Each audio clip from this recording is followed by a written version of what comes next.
पाठ 7 अनचाहे मेहमान।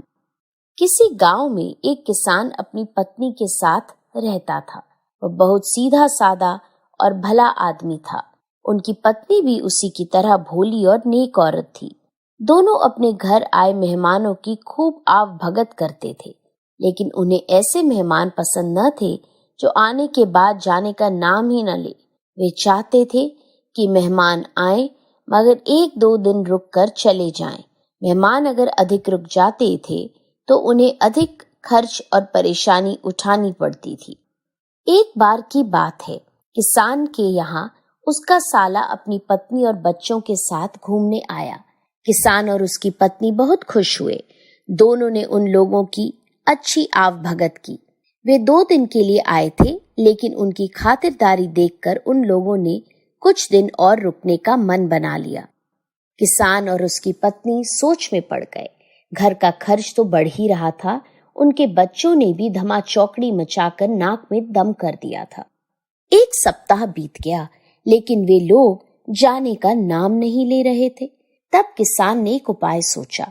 अगले दिन खेत पर जाते समय किसान ने अपने साले को एक कुदाल और टोकरी पकड़ाते हुए कहा, भाई साहब, आज मजदूर नहीं आया है। मेरे खेत के पास एक गड्ढा है, उसे मिट्टी से भरना है।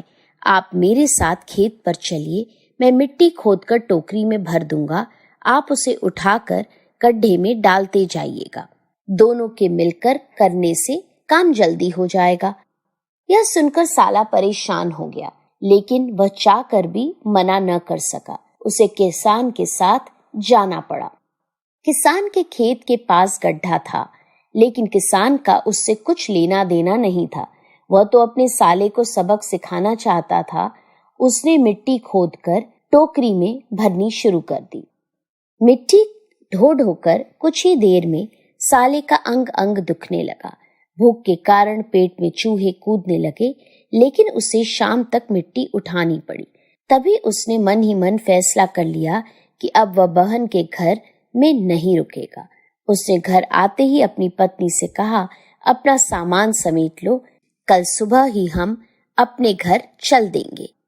पत्नी बोली, अभी जल्दी क्या है, अभी 4-5 दिन रुको ना, कितनी खातिरदारी हो रही है हमारी यहाँ। उसने मुंह बिगाड़ कर कहा, खातिरदारी हो रही है? मुझे नहीं रुकना यहाँ। तुम्हें रुकना हो तो महीने भर रुको, मैं तो कल सुबह ही यहाँ से चला जाऊंगा। पत्नी बोली, बच्चों की तरह जिद मत करो, कुछ दिन और रुकते हैं।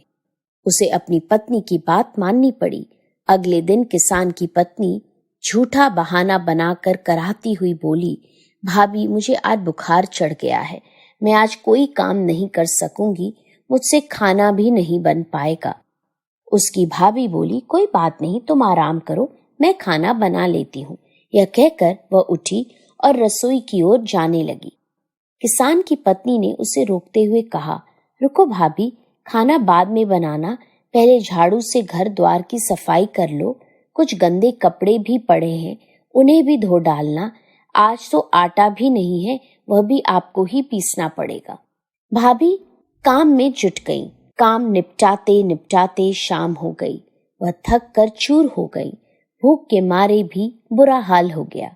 उसने समझ लिया कि अब यहाँ से जाने में ही भलाई है।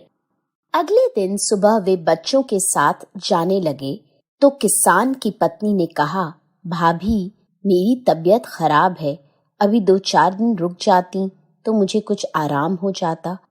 वह बोली, नहीं, अब नहीं रुक पाऊंगी, कई दिन हो गए, मेरा घर जाना जरूरी है, तुम अपना ध्यान रखना।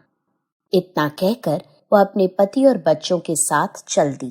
किसान और उसकी पत्नी एक दूसरे की ओर देखकर मुस्कुराए। अब उन्होंने चैन की सांस